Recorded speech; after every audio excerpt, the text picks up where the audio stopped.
पितामह याद दिलाते हैं, हे गोविंद, आपको याद है कि नहीं, युद्ध के समय आपने संकल्प लिया था कि मैं अस्त्र शस्त्र नहीं उठाऊंगा, पर मैंने भी संकल्प कर लिया था, जो मैं हर ही सन शस्त्र ना उठवाऊं, तो लागू गंगा जननी को शांतनु सुत न कहावूं। अगर मैंने भी भगवान से अस्त्र शस्त्र नहीं उठवाया तो मैं भी गंगा पुत्र भीष्म नहीं। युद्ध प्रारंभ हुआ, भयंकर युद्ध होने लगा। पितामह भीष्म रोज सोचते थे, कौन सा वो दिन आए जिस दिन मैं प्रभु से शस्त्र उठवाऊं। मेरे भाई बहन, आखिर एक दिन वो आ ही गया जिस दिन भगवान अपनी प्रतिज्ञा तोड़ने वाले हैं। उस दिन पितामह भीष्म ने ये संकल्प लिया, आज युद्ध में कुछ निर्णय होके रहेगा। धनुष बाण लेकर पितामह कूदे हैं रणभूमि के मैदान में। भयंकर युद्ध प्रारंभ हुआ सज्जनों। आज लगता है पितामह पूरे महाभारत को समाप्त कर देंगे। भगवान अपने रथों को दौड़ा रहे थे दूसरी ओर, लेकिन जब देखा कि पितामह भीष्म को कोई नहीं रोक पा रहा, भगवान ने एकाएक रथ को मोड़ दिया बगल में। अर्जुन कहते, प्रभु कहाँ ले जा रहे? कहा, चलो आज पितामह को रोकना है, आज पितामह को देखना है। और मन में तो ये है कि आज पितामह कुछ करामात करने वाले हैं। रथ को मोड़ दिया, मोड़ कर ले गए पितामह के सामने।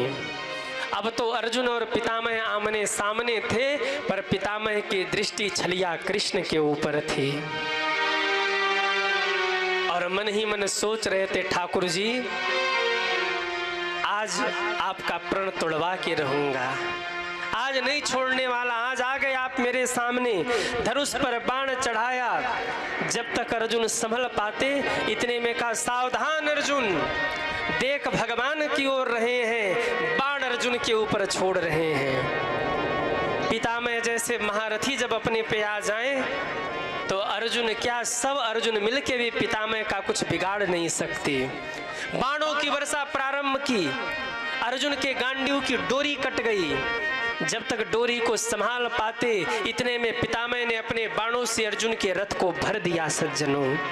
एक बाण लगा, अर्जुन मूर्छित होते होते बचे। अर्जुन के कवच कट गए, अर्जुन के कुंडल कट गए। भगवान आज बेचैन हो रहे कि अर्जुन को हो क्या गया।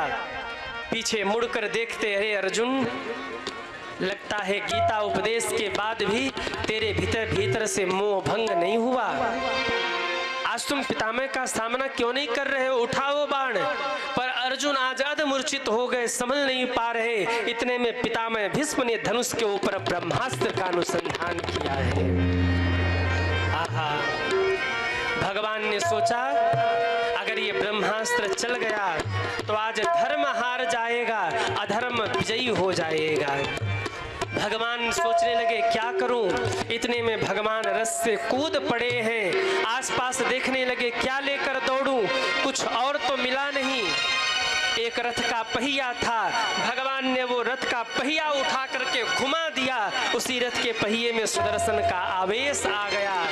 दौड़ पड़े सावधान पितामह, और जो पितामह की ओर दौड़े, पितामह भीष्म ने देखा भगवान आ रहे हैं। आज पितामह ने अपने धनुष बाण को धरती पर फेंक दिया है और दोनों हाथ ऊपर करके रोते हुए बोले, आओ गोविंद आओ, इसी दिन की तो मैं प्रतीक्षा कर रहा था। धनुष बाण फेंक दिया है और कहा, सुदर्शन छोड़ करके मेरा कल्याण कर दो। अर्जुन रथ से उतर के दौड़ पड़े, जाकर प्रभु का चरण पकड़ के चरणों में बैठ गए। नहीं ठाकुर जी नहीं, मेरे लिए आप अपनी प्रतिज्ञा मत तोड़िए। भगवान ने अर्जुन की ओर देखा, कहा, अर्जुन अरे कैसी मेरी प्रतिज्ञा, मेरे एक भक्त की प्रतिज्ञा रह जाए, इससे बड़ी मेरी कोई प्रतिज्ञा हो ही नहीं सकती है। जय हो। मेरे भक्त की प्रतिज्ञा रह जाए, मेरे भक्त का वचन रह जाए, इससे बड़ी मेरी कोई प्रतिज्ञा नहीं हो सकती। अर्जुन ने कहा, प्रभु अगर आप शस्त्र उठा लोगे, अपनी प्रतिज्ञा को तोड़ दोगे, धरती रसातल को चली जाएगी, धर्म का रक्षक फिर कौन बनेगा। भगवान ने कहा, अगर मेरे प्रतिज्ञा तोड़ने से मेरे एक भक्त के वचनों की रक्षा हो रही हो तो मैं एक नहीं 1000 प्रतिज्ञा तोड़ने को तैयार हूँ, पर पितामह भीष्म जैसे महारथी की प्रतिज्ञा अवश्य रहनी चाहिए, ये मेरी प्रतिज्ञा है। पितामह भीष्म जैसे भक्त की प्रतिज्ञा जरूर रहनी चाहिए। प्रबल प्रेम के पाले पड़कर प्रभु को नियम बदलते देखा, अपना मान टले टल जाए पर भक्त का मान न टलते देखा। अपना मान भले टल जाए पर भगवान अपने भक्त का मान नहीं टलने देते सज्जनों।